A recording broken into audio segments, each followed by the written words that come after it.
Well, I like that music. I'd like to thank our marketing team for that relaxing intro, a little less suspenseful as the ones in the past. But everyone, welcome to the 6th monthly Alta Labs Live or all event. We do try and hold these monthly. My name is Chase Harrison. I'm the CEO of Alta Labs, and I'd like to welcome my co-host, Jeff Hansen, the CTO of Alta Labs. And we appreciate you taking time to join us from anywhere you are at in the world across any of the social media platforms that we have aggregated into our StreamYard platform. In case you have missed these in the past, and this is your first Alta Labs live event, and you'd like to go back and take a look at any of our previous events, you're welcome to go take a look at any of our social media platforms. Probably the easiest would be YouTube to reference and go and find our previous Alta Labs live events. And this one will not be any different. We will record this, and in the event that you get disconnected or have to leave or get called off to a project, we will post this on our social platforms, and you can reference this in the future if you need to or if you so desire.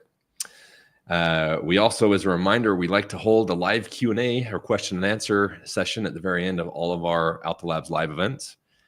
And so if you will go ahead and submit your questions, you can start now. We generally won't address them until the end, but on any platform that you are tuning in to us from, if you'll submit your questions there, they will get loaded into our StreamYard platform here, and we will make sure we get as many of those, if not all of them, addressed before I wrap up for today.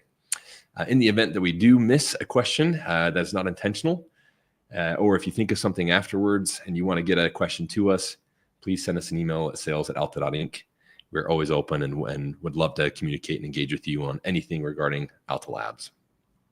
Before we get started with our main events, for those of you who are tuning in and perhaps are unaware of the agenda today, we will be providing some additional Route10 feature updates. Our development team, Jeff and his team, have been hard at work, and I am very excited for him to share what he's going to share regarding Route10, and then we'll also be talking about our new on-wall access point. But before we get into that, a couple housekeeping items, or excuse me, a couple of announcements.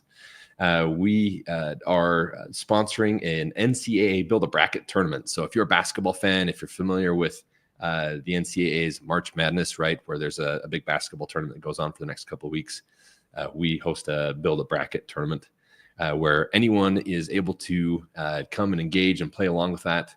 It's free to join. And essentially all you have to do is submit your best performing bracket to any of the links that are being shared right now by our marketing team and the platforms.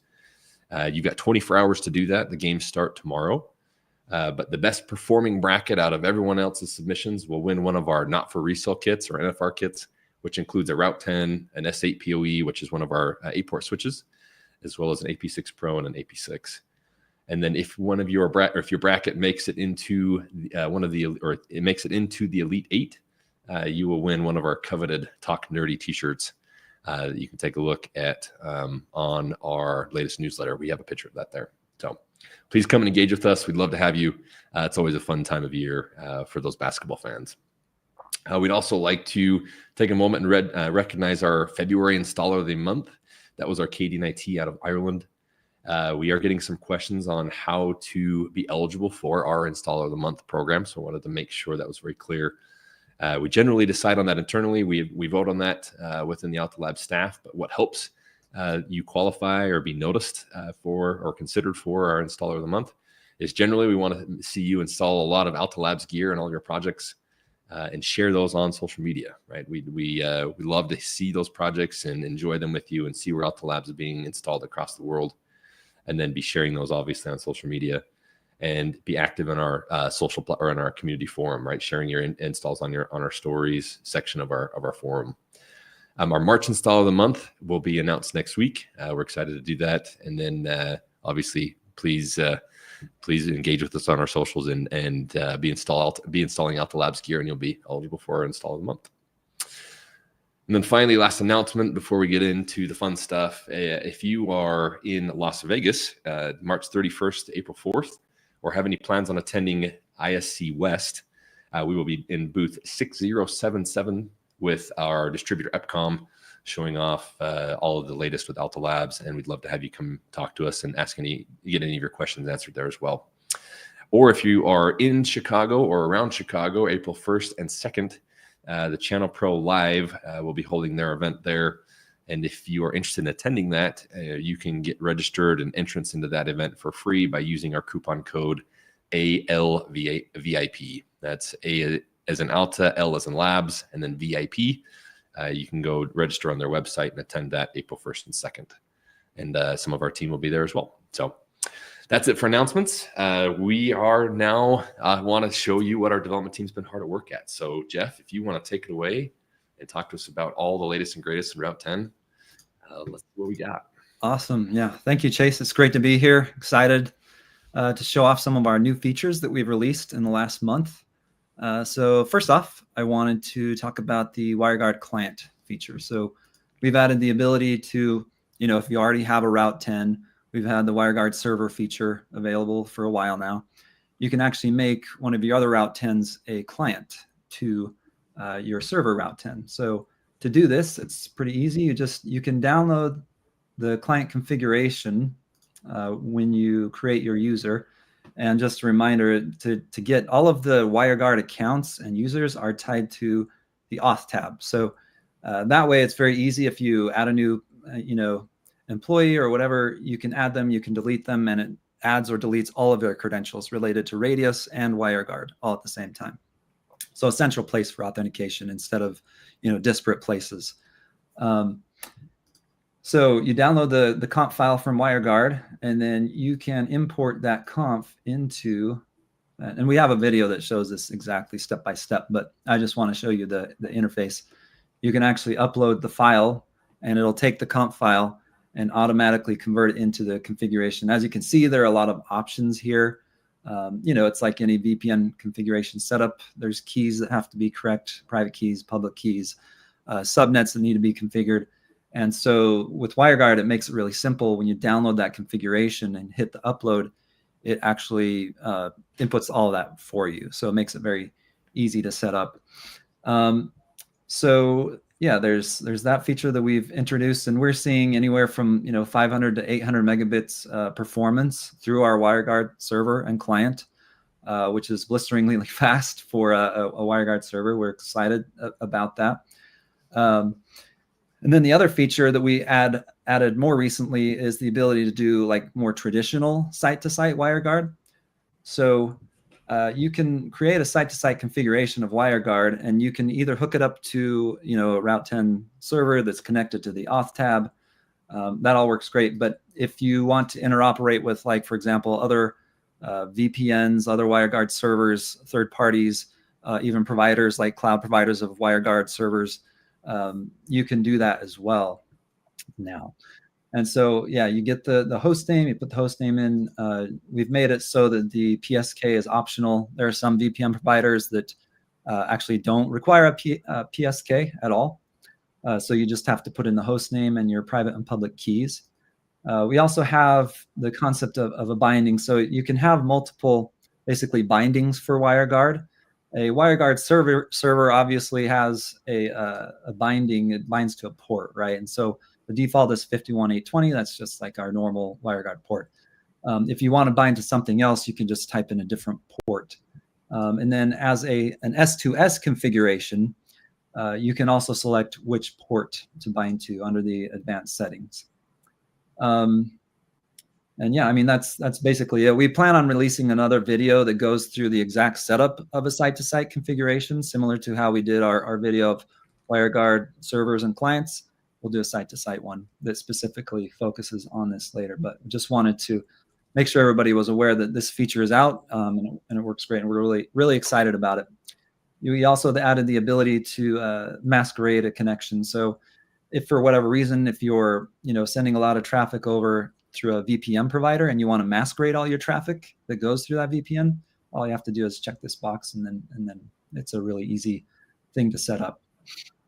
So that's it for the WireGuard features for Route 10.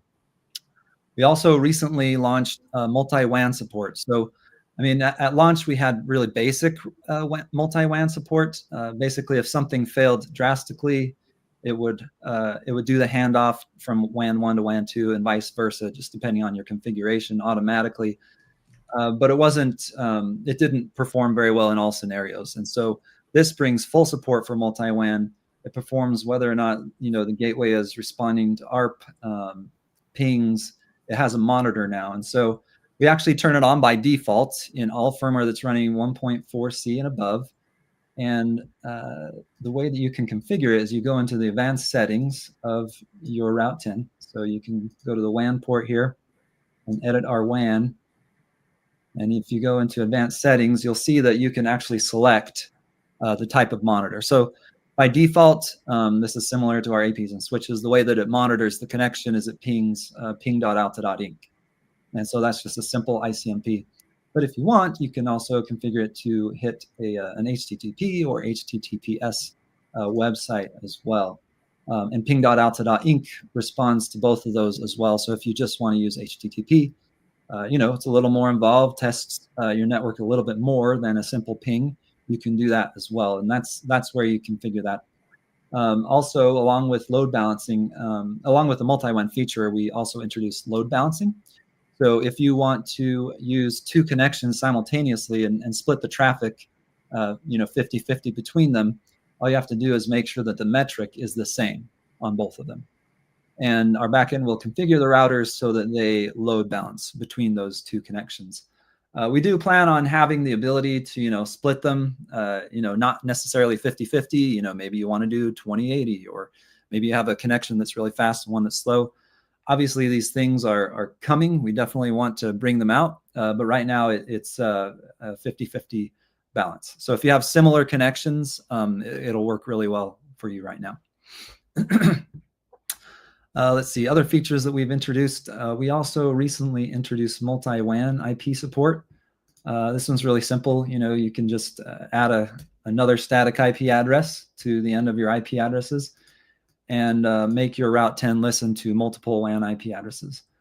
This not only works on IPv4, but it also works with IPv6. So yeah, if you have multiple IPv6 addresses that are given from your ISP, you can put them on here.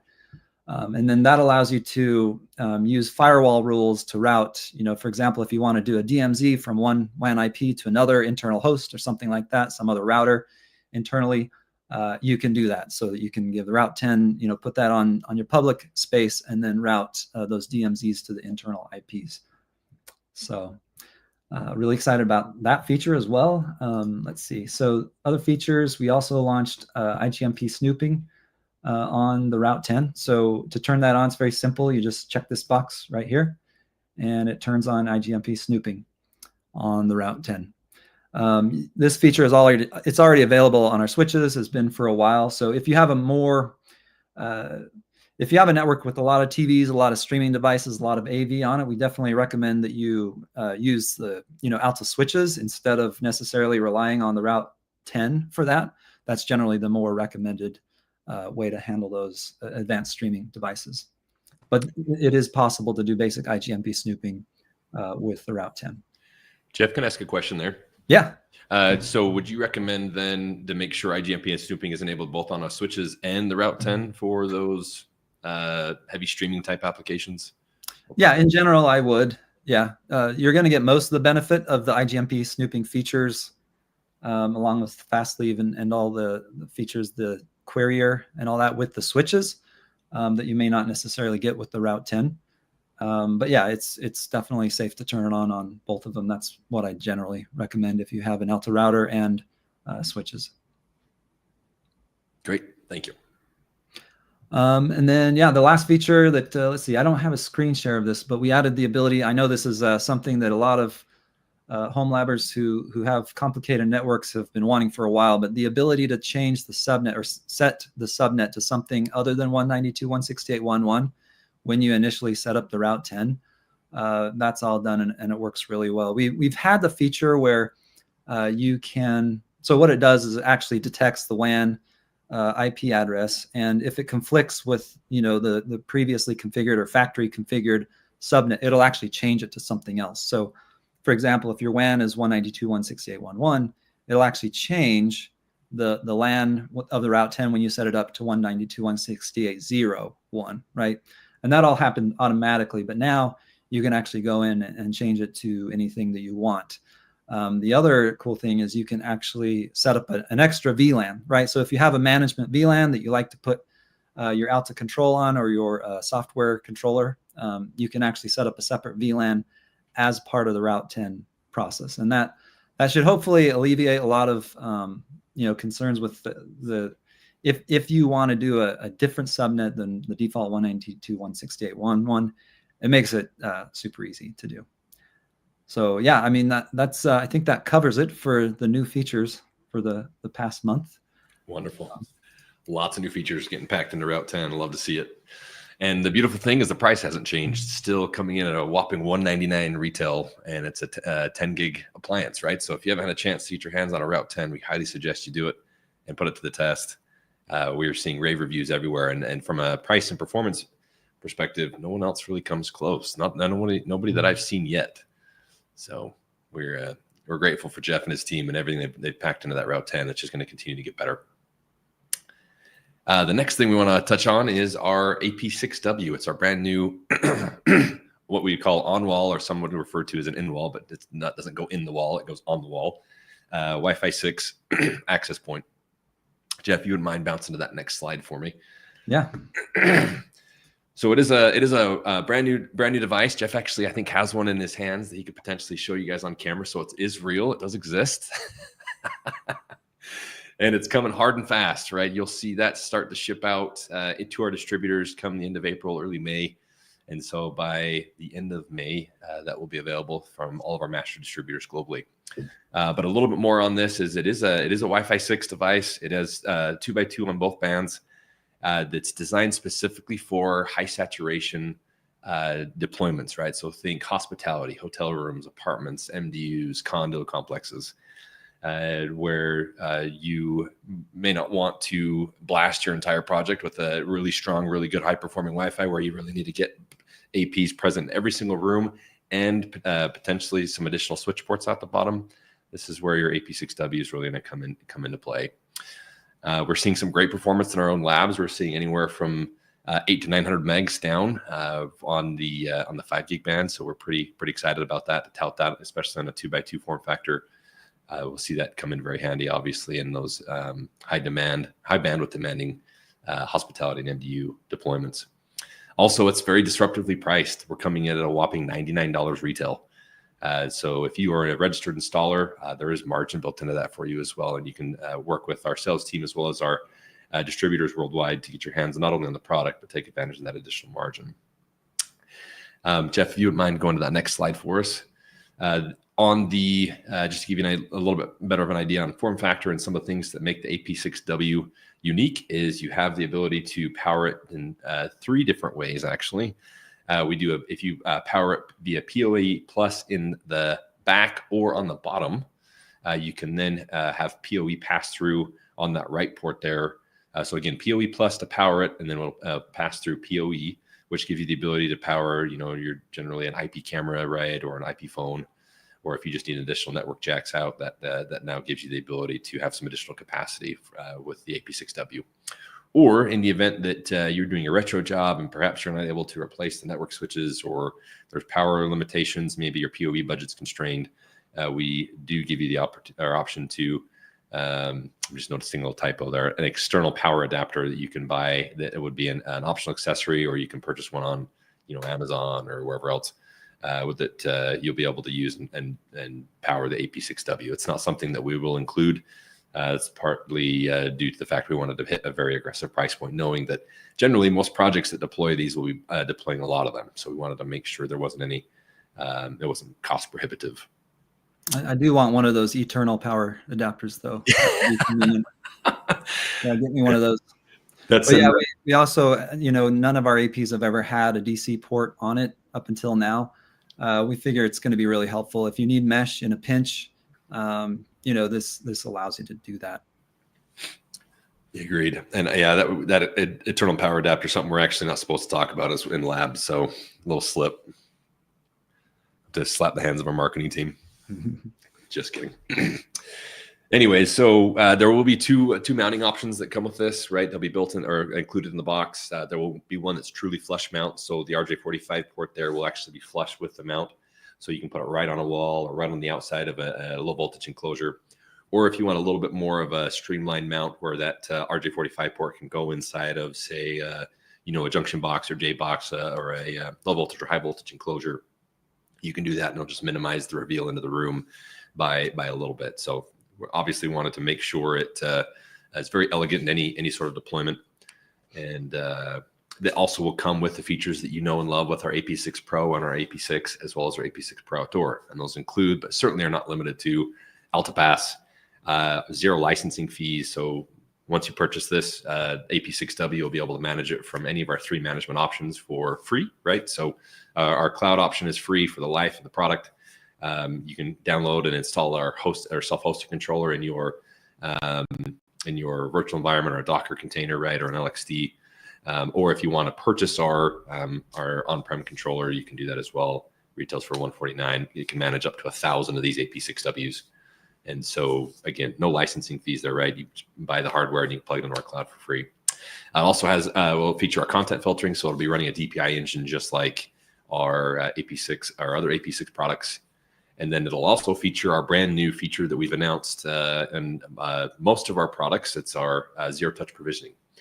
And again, you don't need to have zero-touch provisioning on all the products in a project. You can just start with just one. And once that first device is online, thanks to the magic of Alta Labs, you can bring additional devices online and they will continue to appear inside of your management platform. So again, we are wanting to be as easy to work with in all of our products. That's why we brought zero-touch provisioning to the market.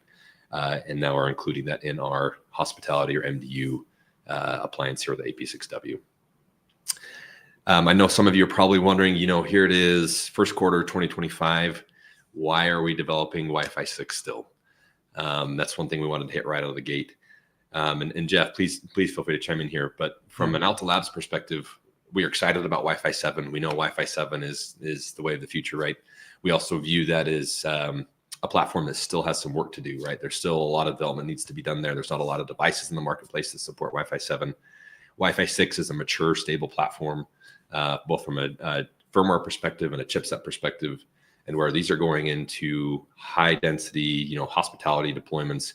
We just want to be able to provide you a product that we know will work and will work well, right? You'll be able to install it and not have to worry about it. But Wi-Fi 7 is definitely on our horizon. I've seen a lot of questions regarding Wi-Fi 7, so we'll get to that in the Q&A side. But Jeff, anything else you'd like to add on why Wi-Fi 6 versus Wi-Fi 7 here, and anything else in general regarding the AP6W? Yeah, I mean, the thing is, we've brought to the table with our AP6 Pro, we have one of the key features, 4K QAM, which works really well for if you're really close to the AP. And that feature actually works really well with even Wi-Fi 6 devices, or, that support 4K QAM or Wi-Fi 7. As far as AP6W, it's also a form factor thing. There's cost concerns. There's a lot of reasons why we're going with something that we know is tried and true and bringing it at a very competitive price as well. Love it. Great. Thank you very much for that, Jeff. And that's it for the products and both AP6W announcement. Be watching for that. We'll actually be sharing data sheets out with our distributors. Right now, they'll be publishing those right in the coming days, as well as pricing, so you can get your hands on that, and you can go ahead and start, speccing and bidding it into your projects, and you can start watching that and hit the shelves of our distributors come the end of May.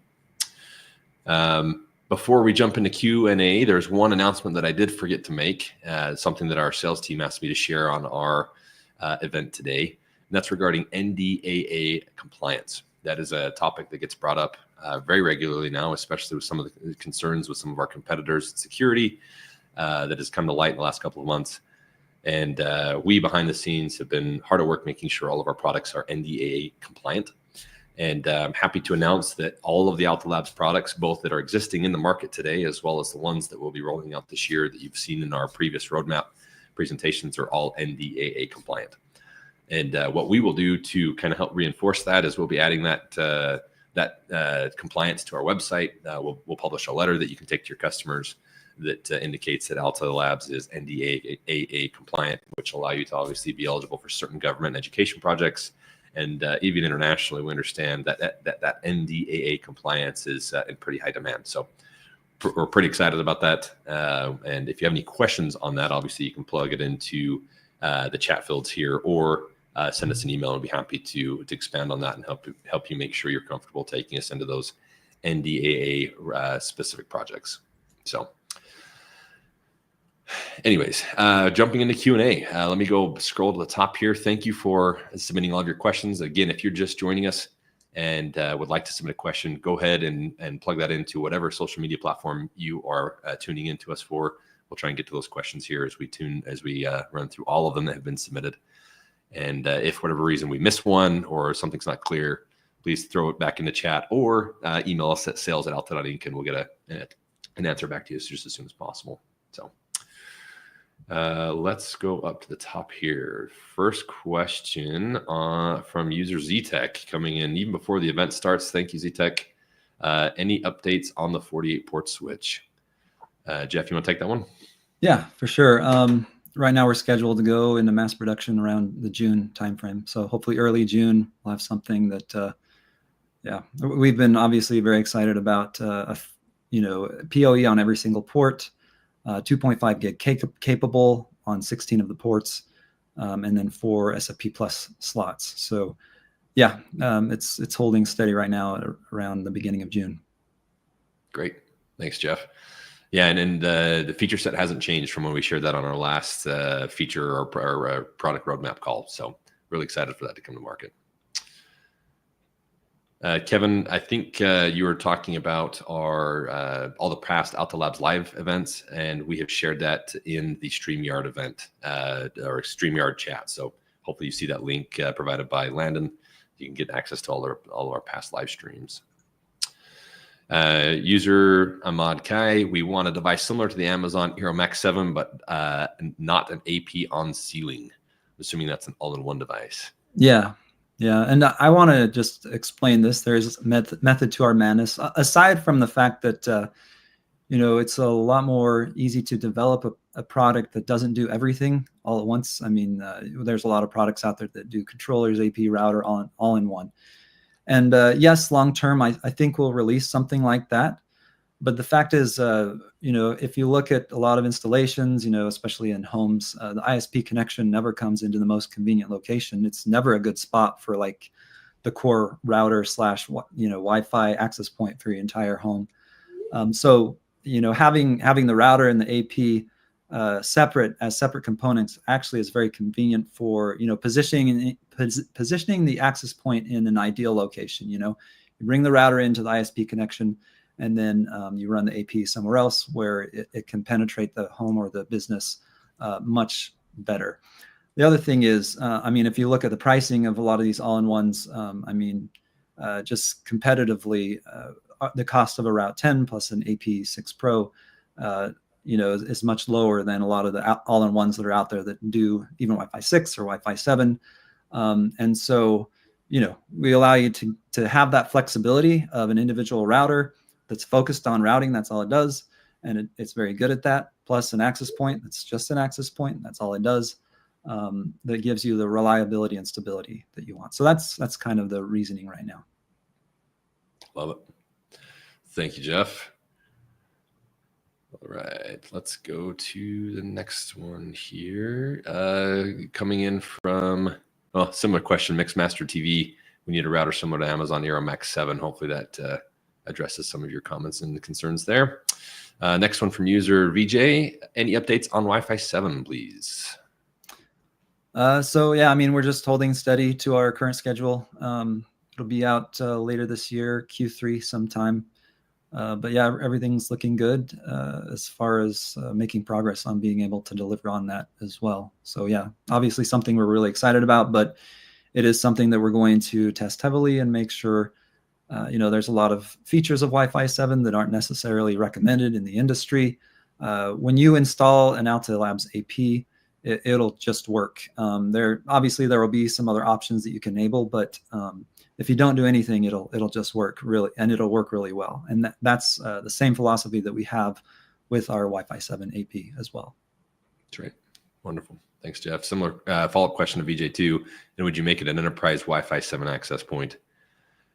I would be curious what you would qualify as an enterprise level access point there, VJ. But I think our first Wi-Fi 7 access point will serve quite well in an enterprise environment. Jeff, would you disagree? Yeah, absolutely. Yeah, our first entry with our Wi-Fi 7 AP will work well in enterprise as well as small business, medium business, home. Yeah. Perfect. Thank you. And thanks, VJ, for the comments, questions. Next question from user Christopher Agostini. Would love a video on installing your APs to the brackets. Did Manifar install at a friend's house and struggled with getting the APs on the brackets? Appreciate the feedback. First of all, Christopher, I did see that our team did share the video in the YouTube chat itself. So hopefully that helps you out there. But I want to take a moment and just talk a little bit about our brackets. So first of all, we know that there's some improvement that can be had there, and we're working on that actively as we develop our Wi-Fi 7 access point, and it'll be a mount improvement that will work with all of our legacy APs. That being said, there's a couple things to take a look at, right? Once you understand some of the potential issues, number one, we've seen a lot of users try and use like a rounded screw head, and that because the tight tolerance between the mount and the access point, that'll actually grab our heavy duty heatsink and keep that from mounting very elegantly. So if you look at our quick start guide, you'll notice that we highly recommend that you use a flathead screw or a flathead screw. That way there's not a chance of it grabbing the heavy duty heatsink. Yeah, that's by far the biggest problem that people have when they use our mount. They'll use their own screw and it just doesn't work. And but if you use the screws that are included, it typically works great. Right. Or if you go to, and again, I don't know what the stores are globally, right? But in the United States, both Lowe's and Home Depot have like an electrician's kit of flathead screws that work really well with low voltage boxes, high voltage boxes, any length. And that's actually in my tool bag. I keep those just handy just to use those because of the varying lengths of our depths of drywall and everything else. Also, we see a common tendency to use an impact wrench and get those screws in and really tighten that mount down to the point where it actually deforms the mount because it sucks it against the junction box. And when that gets fully deformed like that, it makes it a little frustrating. So you just loosen it up a little bit so that mount is flat, solves again a lot of the issues that we see. But again, we want to try and even simplify our mount even more. The idea, right, when we first came to market with our mount was we didn't want to have to introduce any exotic tools or something that you'd have to make sure you have in your toolbox to remove it from the mount or reapply it to the mount. And we did that, but we realized in that process that there's some fine tuning that can be had there to make that even more simple. But anyways, thank you, Christopher, for the comments. Let's see.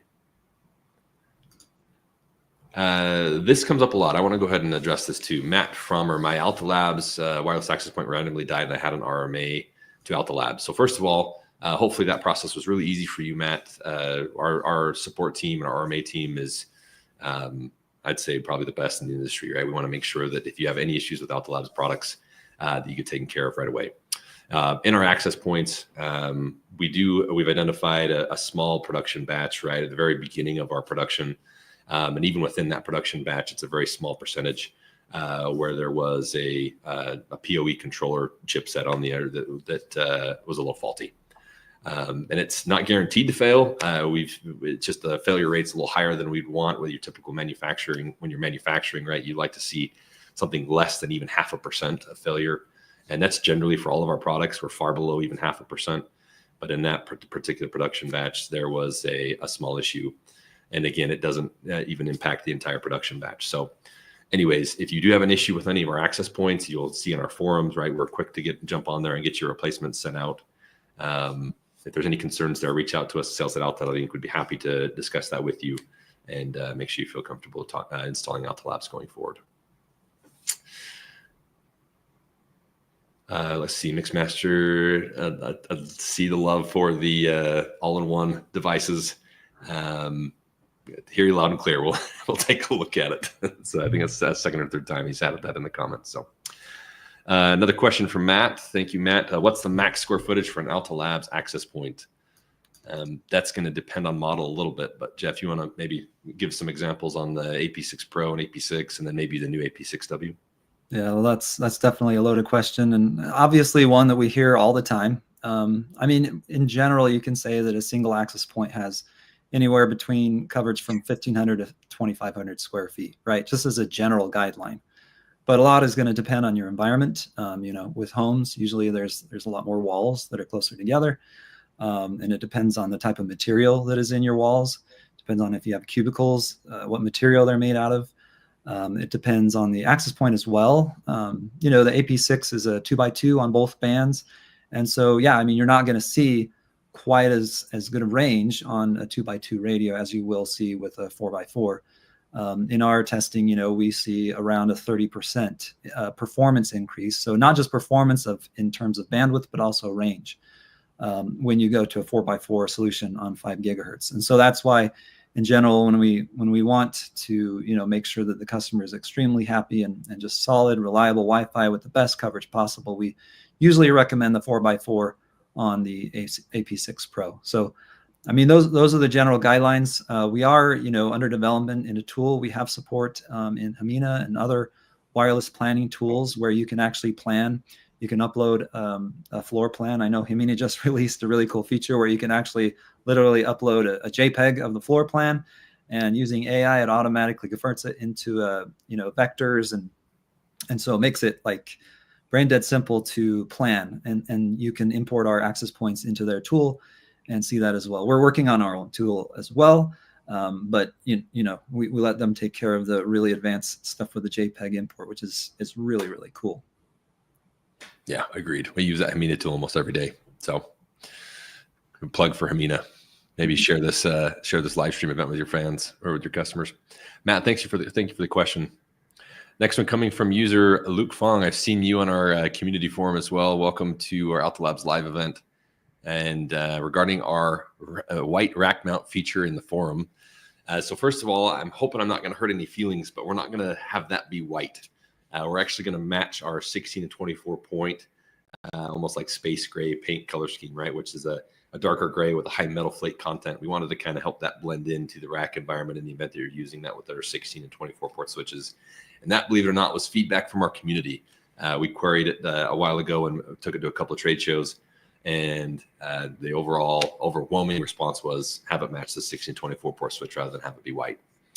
The good news is that project is moving along. Unfortunately, it was a little bit slower than we wanted to at the end of last year. We ended up redesigning it 2 or 3 times, got it where we want it, and we are actually about ready to kick off mass production on that. So we're still, unfortunately, by the time you see it get into channels, probably 2.5 months out.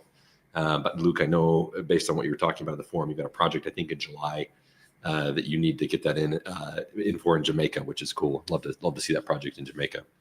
But make sure you just stay in touch with us, right? We'll be, I'm sure we'll be air freighting some of those over from our manufacturing facilities to get access to them, as soon as possible, especially before July. So soon is the answer, and know that it'll be far before July.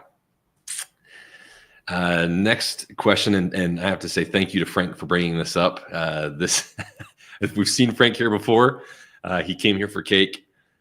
Jeff, is there anything you want to share regarding Cake and what we're doing there internally? Yeah, so we've worked on implementing Cake into Route 10. We have an internal release that works extremely well using Cake. And so you can set up load balancing or rate limiting on your WAN connection. And this allows you to basically eliminate buffer bloat. A lot of ISPs do a better job about, not having buffer bloat with their routers and modems that they provide.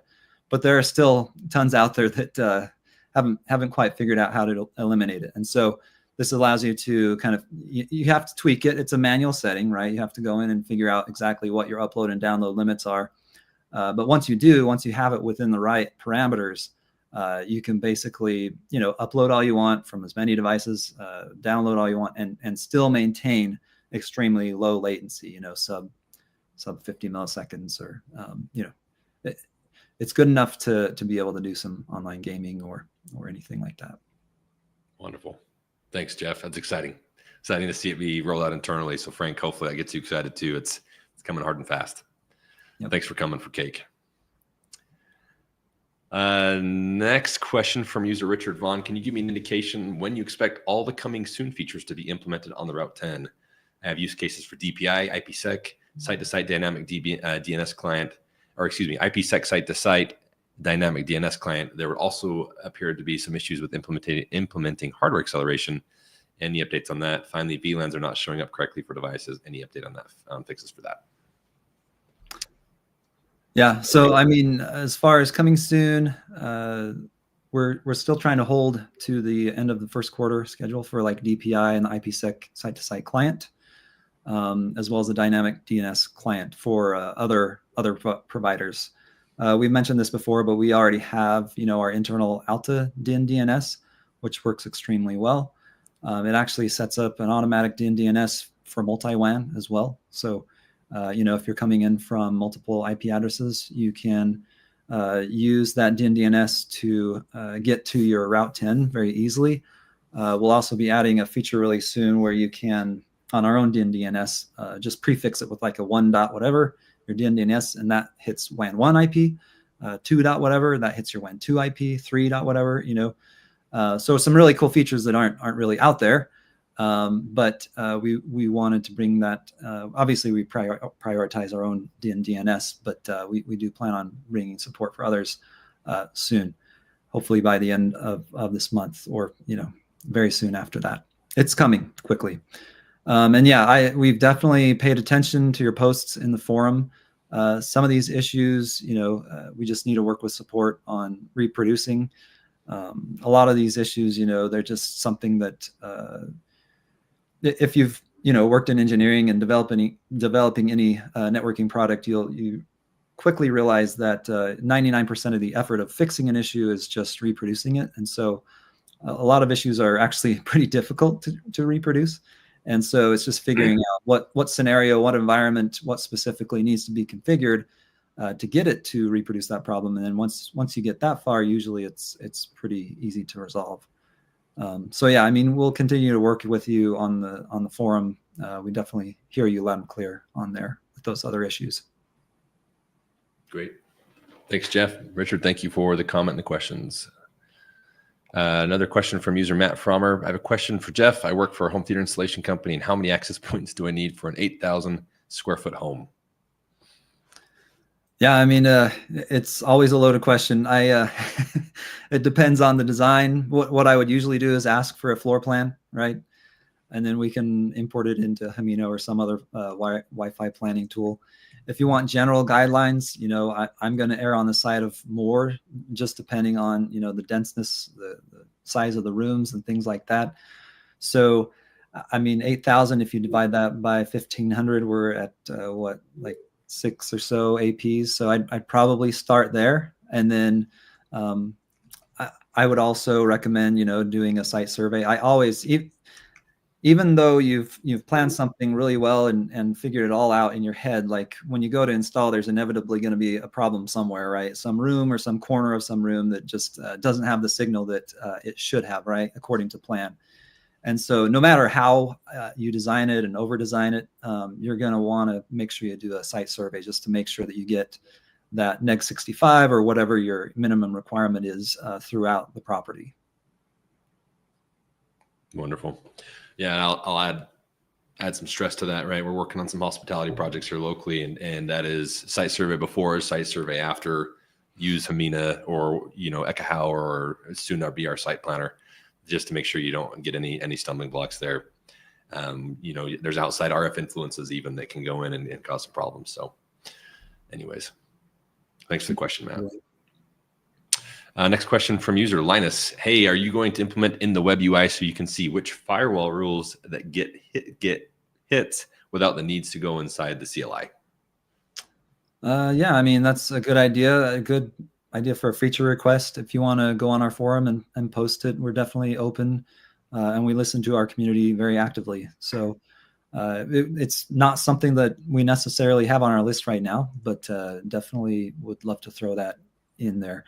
And I'm glad you mentioned that you can. I mean, a lot of this stuff, it's an OpenWRT Linux box. That's the basis, and then we throw in a lot of the Qualcomm proprietary stuff on top of that. But a lot of the tools that you would use in OpenWRT will work on the CLI, so the IP tables tools, and it uses UCI for a lot of the configuration.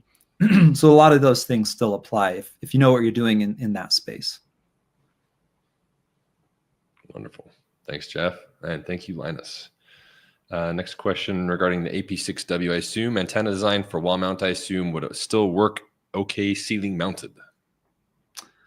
Yeah, I mean, so it's definitely optimized for wall mount. The radiation pattern is more of a donut around horizontally. So if you look at it here, it's, it's going around like this. So, I mean, it's not to say you can't install it on a ceiling. Obviously, it'll work maybe for a single room, but you definitely aren't going to get quite as good of coverage as if you install it on the wall where it's intended to be. Perfect. Thank you, Eric, for your question. Next question from Jonathan Morton. Squinting at the illustration, the eternal power seems to be 12 volt, 1.5 amp. Yes, that is correct. So that's the recommended power supply, and we'll, give out a link to a product that can power that as well. But once it launches, but yeah, it is 12 volts, 1.5 amps, or I think the data sheet it'll be around 14.5 watts maximum power consumption. So well under that 18. Perfect. Thanks for the question there, Jonathan. Thanks, Jeff. Looks like a comment back from Luke. I've been testing the content filtering and does not block the traffic categories set. Yeah, so I don't know if this is referring to on the Route 10 or our access points. We definitely test our access points regularly with releases and make sure that the content filter blocks things. And the way that the content filter works on our access points is via DPI. So there's a lot of heuristics that it gathers from all the connections that go into the access point. It looks at the TLS, the server name indicator and stuff like that to figure out what the user is trying to access. And we know that it definitely works. And if you're having a problem with the access points on the content filter, the DPI, I encourage you to reach out to support, and we can definitely help figure out, what's going on there. But in our testing, obviously, it works very well.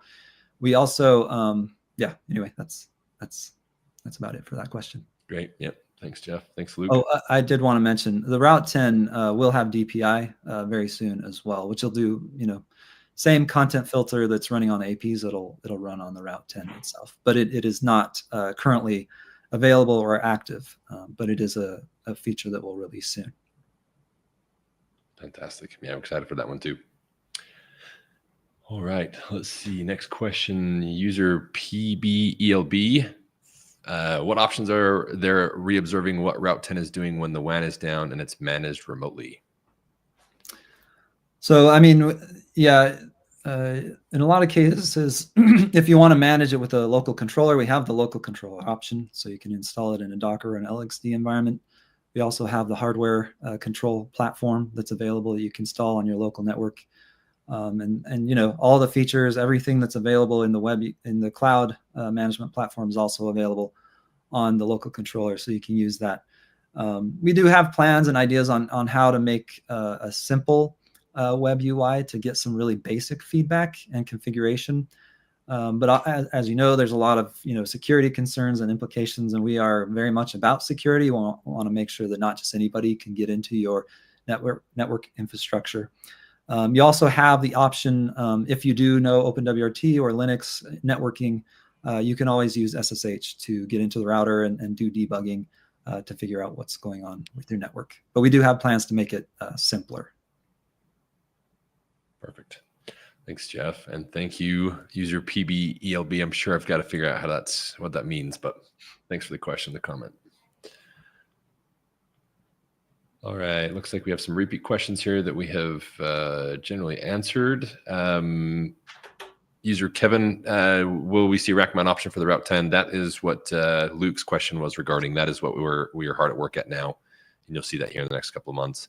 If you jump over to our forum, you'll see a picture of pretty much the finalized concept, other than the color is going to change a little bit. And we'll have more of that here in the next month or two. You'll see a data sheet out, and then product will actually be hitting channel. So it can't come fast enough. We're excited about that product.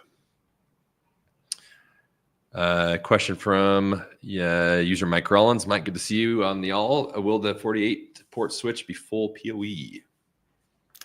Yes, that's the plan. It will be full PoE with the 720 watt full budget. So pretty beefy PoE budget to cover all those 48 devices. Perfect. Thanks for the question, Mike. Thanks, Jeff. Oh, this does not want to hide. There we go. Next user from Tron. Tron, good to see you here. Will there be a cover available for AP6? I have talked to Philip and Dallin about our wrapping projects. It's a good question. Yeah, I mean, it's a great question. I know we've seen people paint them. We've seen people do all sorts of things with the access points. Obviously, it avoids the warranty, but as far as a cover, we don't have any current plans to do anything right now, but it's definitely something we're considering. Yep. Agreed. Thanks, Jeff. Thanks, Tron. Next question from Alan. More of a feedback. Looks like I would be nice to have a dashboard to be able to see at a glance all ports or APs configured with each color. Also, a single panel to configure the colors and then apply them to APs or ports would be nice. Since right now it is easy to get lost. Wonder if we should show the topology, the colors that are built into topology, Jeff. Yeah, and I wonder if he's talking about topology. I wonder if he's talking about the colors of the APs. And the SSIDs. Oh yeah. Let's see. You can show both of those. Yeah, we can show.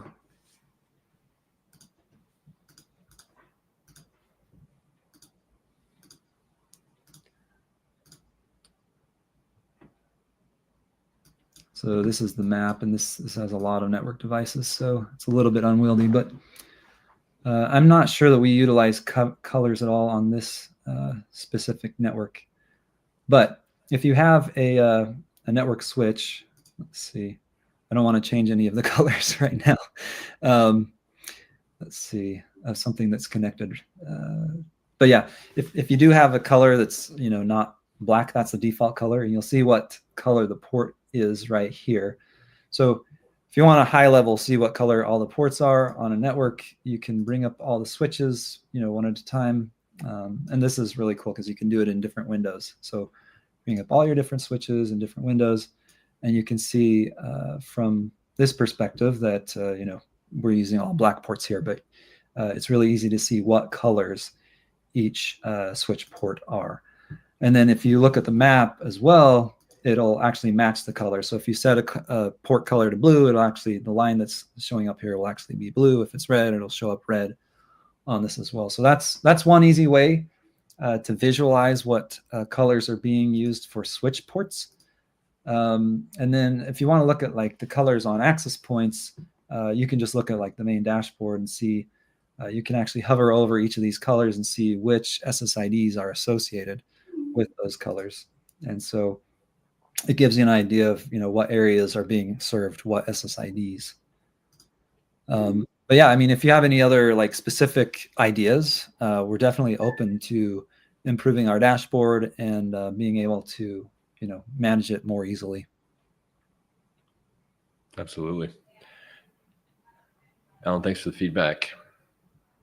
Next question from user Robbie Bot. Do the APs remember their settings if they boot without access to the controller, i.e. internet down, or do they simply stop passing traffic, disable SSIDs until they can reach the controller? So when they're configured by the controller, they will save that configuration locally in local flash. And then, yeah, if you reboot it, it comes right back up. Doesn't matter if the controller is available or not. And pretty much all of the features, and this is really cool because, a lot of other vendors implement it differently, but even everything down to like the captive portal, the website, the web server that's hosting the captive portal, with fast roaming, the way that keys are negotiated between access points, none of that relies on the controller. And so you can actually disconnect the APs and continue to serve those SSIDs, those captive portals and things like that using the APs locally without that controller. So yes, it is stored locally and they will come up and just continue to operate as normal. Great. Thanks, Jeff. And Robbie, thank you for the question. User Mixmaster TV. I hope Alta Labs signs some deals with Australia internet providers because everyone here keeps getting customers Eero routers. Mixmaster TV, we are actually working on that too. We've got some distributors hard at work that actually service the ISP market. And so if you have any ins on any of those ISPs or any that you'd like us to prioritize, please send us an email, sales@alta.inc, and we'd love to help facilitate that. But work in process for sure. Let's see. Next question from user Dio. DEO, do you have a step-by-step setup documentation for WireGuard? I just can't get mine to work with my Mac. Yeah, sorry to hear about that. We do have a setup guide that we can share. It's part of our YouTube channel that talks about, like I said before, the WireGuard server, setting that up, and then creating auth users where you create all the keys for each of your individual users. You can install the configuration either using the QR code, so you just take your phone and scan it, or you can also send an email, and you can also download the conf file, which imports very easily into WireGuard. So yeah, I mean, if you have any questions or concerns with that video, once we share it, we definitely can help. Like I said, we're doing another video about the WireGuard S2S. Maybe we can tweak some things and answer some of those questions in that video as well to make it more straightforward. But I do understand your frustration. Pulling open the window, there's a lot of options, right? I mean, there's every single bit, needs to be valid and accurate and true to the original configuration, or yeah, it won't work. And WireGuard, I will say, is especially, it can be frustrating, right? Because you don't get a lot of feedback or very little feedback on what the actual problem is. Usually it's just the wrong key being installed, but it's just the nature of how it was designed, which has its pros and cons. It's very secure, but it also, if you don't get it 100% right, it just won't work. That's right. Yeah, I agreed on the video. Landon and Rob, if you can share the WireGuard video for now on the YouTube thread, that would be great. Then to Jeff's point, we'll get the new video out here shortly. User Craig Spears, good to see you here, Craig. An 8-port switch with 2.5 gigabit Ethernet and APs with 6E or 6 gigahertz support and 2.5 gigabit Ethernet, please.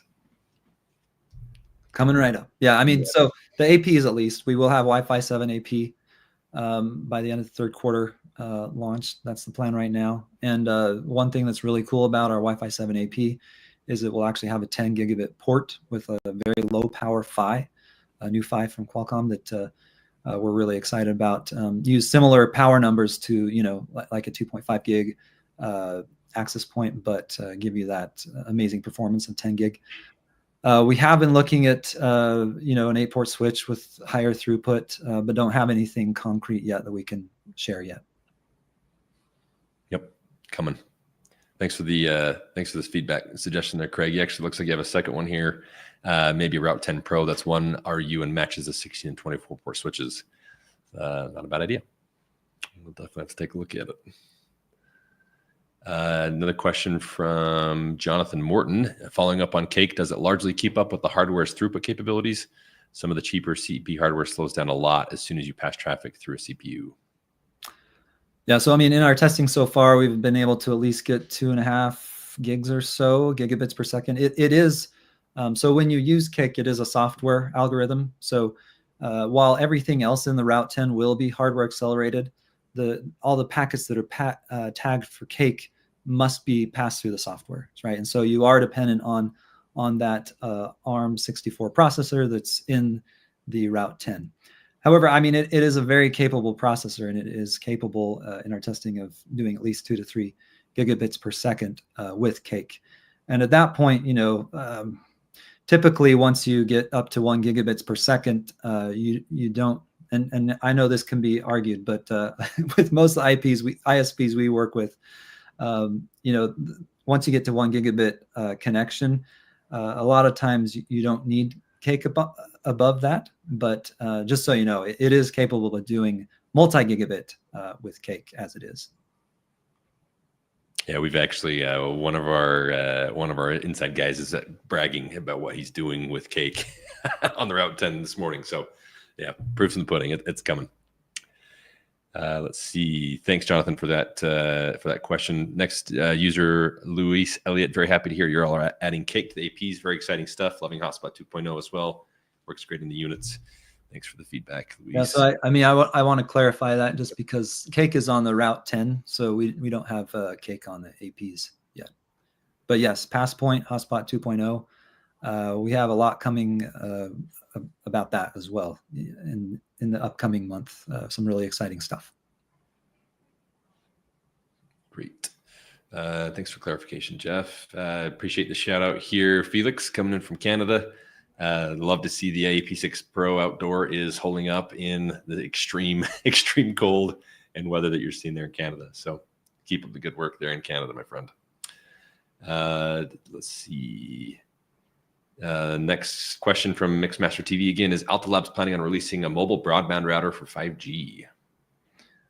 So yeah, I mean, right now it's not currently in the plans, but you know, if there were a 5G SFP plus module or something like that, you could use it. There's nothing like that, obviously, but you can plug in any other type of router, you know, small hotspot, something like that, to provide you know, a second WAN connection. Yep, 100%. Thanks, Jeff, and thanks, Mixmaster. User Craig Spears again, BGP support. Yeah, I mean, it's definitely on the roadmap. Nothing concrete quite yet, but we definitely want to bring that to the Route10 as soon as we can. Agreed. Thanks, Jeff. Thanks, Matt, or thanks, Craig, for the question. Next question comes from the user Matt. Are you guys looking into becoming a Snap One partner, store, distributor? I can take that one. The answer to that question is no. We are not. We are very happy with our distribution in basically all of the Americas right now. We partner very closely with, again, you know, Mountain West distributors, Pioneer Music, 21st Century. If you're focused on the pro audio side, TD Synnex and Scan distributor products as well. We have some new distributors we're onboarding. Digicom, if you're familiar with Digicom, they are brand new, just received their inventory. Brooklyn Low Voltage Supply on the East Coast, Provo in Canada. We also have eCold that's brand new that services electrical wholesale, but is also getting a Pro AV. And then, and I'm sorry if I'm forgetting any out of the top of my head, trying to pull this out real time. But if you take a look at our website, alta.inc, on the Where to Buy page, you can see it right at the very top of the nav ribbon. You can see all of our master distributors and resellers globally. And they are well stocked and are very easy, very good to work with. So if you have any questions or have a hard time getting in touch with any of those, Matt, we'd love to have you email us at sales@alta.inc. And especially if you're in the Americas, Tony or Cole or even Ricardo will jump on and help you and make sure you get taken care of. So appreciate the question, Matt. Let's see. I got a lot of just good feedback. Appreciate all the positive feedback, guys. Just trying in the interest of time rather than feature all of it here. Here's one from Newt. Newt, good to see you again, coming in from overseas. Hey, Chase and Jeff, was awesome spending some time with Dallin the other day. I'm glad he was able to make it over there. He's an awesome person. I had a great conversation. I was hoping you could share a little bit more detail on how to use SSH with the devices, particularly when it comes to working with SSH keys. Thanks. All right. So yeah, I mean, I posted a comment. Hopefully it gets back to you, but there's a link where we have a KB article that goes through, you know, a step-by-step process of creating the key, importing it into the management platform, and then actually using it. So yeah, I mean, if you have any issues with that guide or something doesn't make sense, then definitely let me know. I mean, you can reach out directly to me and we can improve the guide and the user experience for that, because yeah, I mean, we use SSH keys all the time, obviously. They're very important to, you know, managing and maintaining a network. Great. Thanks, Jeff. Thanks, Newt. Hopefully that link is easy for you to find. You can get that working. But feel free to follow back up with us if you have any problems there. Next question from Frank H. Speaking of bits, we are still not able to use the change IP address in the iOS app in regions that use a comma instead of a dot on the iOS keyboard. No option to enter the period, so the comma needs to be translated from. Yeah, I haven't heard of this one, but we'll definitely give that feedback to the mobile team. If you can be a little bit more clear in what exact IP address you're referring to. I mean, obviously there's IP addresses all over the place in the management platform and in the app. So if you're talking about the WAN IP address or static IP address of the LAN, or if you can be a little bit more clear in that, we can definitely take a look at that and fix that right away. Yep, agreed. Thanks for the feedback, Frank, and thanks, Jeff. Another comment from, again, thanks for all the positive feedback everywhere else. I appreciate it, guys. If we're hitting the same thing over and over again, I'll just leave the comments there. This is another one from Craig regarding a 5 gig bridge or a 5G bridge, point-to-point bridge. We know that's a common kind of project winner, right? And we know we don't have that in our lineup, so it's something we're actually actively looking at adding to our portfolio sooner rather than later. We've got some good options that we're reviewing, some good design ideas, and potentially maybe even something that we do kind of a joint venture on with some names or a singular name that you've heard from the industry before, just to, number one, provide some confidence in the bridge, and then also just get our product to market a little bit faster. So more to come there, Craig. I think you'd be pretty happy with what we come up with in the next coming months. Another question from user Luis. Are there plans for an AP to support massive device count, 1 to 2,000 units per AP, thinking for campus deployments, stadiums, etc.? Yeah, I mean, that's a tricky question. I mean, we've done stadium deployments, and it's always, you want to minimize the number of APs that you have to install, but the fact is access points can only handle so much. And so I definitely wouldn't recommend installing or designing an AP that can handle quite so many. If you did, I mean, it would probably have like 10 radios, right? So, which you could do, right? But it would be massively expensive and prohibitive cost-wise.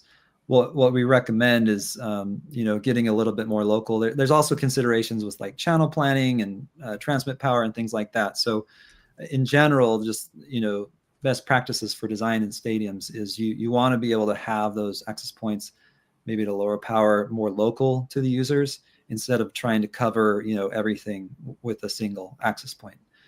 So yeah, that's just how it's typically done in a stadium deployment. Agreed. Thanks, Jeff, and thanks, Luis, for the question. Another good question from Luke C regarding Wi-Fi 7. With Wi-Fi 7 coming, will AltaPass technology continue to function in the same way? As I understand it, it's exclusively a Wi-Fi 6 feature. Please correct me if I am wrong.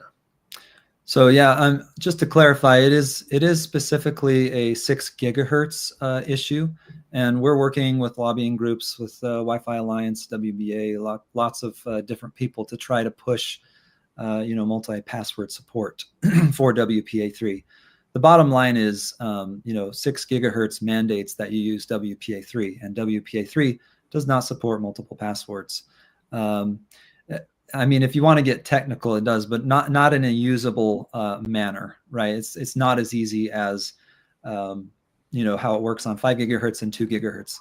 And the problem is, like, we've seen a lot, it's actually a really big problem, because we've seen a lot of vendors and a lot of installers, MSPs, actually recommend older chipsets, older hardware that doesn't support 6 gigahertz. Or, they'll install the Wi-Fi 7 6 gigahertz capable radios, but then they'll tell the customer, well, we have to turn off 6 gigahertz because you can't do multi-password. And this is especially a big problem in MDU deployments. So yeah, we're working on it. I think we have some pretty good solutions, like from a technical standpoint, that may actually come to fruition. But as you know, this is a standards thing, and these things take years typically to iron out. So yes, as far as 6 gigahertz goes, it is a problem, but it's not necessarily a problem with us. It's a problem with the whole industry. And I personally see it as a huge reason why people aren't adopting 6 gigahertz. That's a really good point. Yeah, thanks, Jeff, and thanks, Luke. That is something we are watching very closely, as Jeff put. We were pushing everything we can and lobbying, putting resources into it to make sure that we get that applicable to 6 gigahertz Wi-Fi 7. So along the same lines, Jorge, would we see any Wi-Fi 7 like AP7 Pro products this year? The answer to that is yes. Right now we're tracking for about a Q3 deployment on that as far as product and channel. And some follow-up from user Frank H. Thank you for this. Any static that needs to be typed, keyboard on the app only shows numbers and a comma, not to be able to type a period. So that looks like any static IP. All right, we'll look at it. Yeah, we'll pass that feedback along. Agreed. Thanks, Frank. Let's see. The next question from Luis for Hotspot 2.0. Are you aware of whether the 3 major carriers support this technology, or is it still purely AT&T? So, I mean, this is, I mean, I don't want to get too far into the weeds, but this is a really tough question to answer. So it depends on what provider you use for your carrier offload. So like some carrier offload solutions provide AT&T only. I mean, typically AT&T is supported because they're pretty open about allowing any traffic to be offloaded from their network. So and that's just, I don't know why, but that's just how AT&T has been. There are some carrier offload providers that also offload for T-Mobile, right? And so, and I'm talking just, of course, the United States, but Verizon is the tricky one. They actually do support carrier offload, but it's only for specific instances, and usually it's initiated from their end, right? So if they have a stadium where they want to enhance the coverage of cell phones in the stadium, they will contract with the stadium to provide that for free or at a low cost, so that they don't have to build the infrastructure, because it ends up saving them a lot of money. But yeah, it just kind of depends on your carrier offload provider. So yeah, great question, but you kind of just have to vet the provider that you use to be able to know what you can offload there. Yep. Thanks, Jeff. Yeah, and then maybe a little bit of follow-up there. You're going to see some more in the news, our news, right, in the next 30 days or so. We've got some additional features and some benefits that we'll be deploying with Alta Labs access points around this. Also, the three big carriers, AT&T, obviously T-Mobile, Verizon in the United States. Jeff addressed Verizon and T-Mobile, AT&T, but there's also a layer there, what you call MVNOs, where you can run your cell phone plan through like a Comcast, Xfinity, or a Charter or something like that. Those also are offload partners as well. Generally, if you have some questions about that and need to get the coverage improved in a specific project, whether it's residential, hospitality, commercial, please email our sales team, sales@alta.inc, and we can get you plugged into potentially a third party for paid offload, or if you don't really care about the paid side and more just interested about enhancing coverage, we can help there. We'd love to continue that conversation, Luis. Let's see. We are wrapping up here. Thank you for those that are still hanging out with us. Just a couple more questions. User DEO, is there a way to make a speed test on the Route 10 to test the incoming connection? Yeah, so currently we don't have that feature on the Route 10 itself in the user interface. If you want to do it from the CLI, we have iPerf 3 that's installed on the Route 10 itself, which works really well for testing that. But yeah, I mean, we do plan on adding something in the user interface to be able to do a speed test really quickly from the application. Lovely. Thanks, Jeff. And thanks, user DEO. Next question from Kevin Nadler. Will we see all 16, 24, and 48 support switches with ports on the back? Also, can we get the switch in black? All those questions come up pretty regularly, especially in the Pro AV space.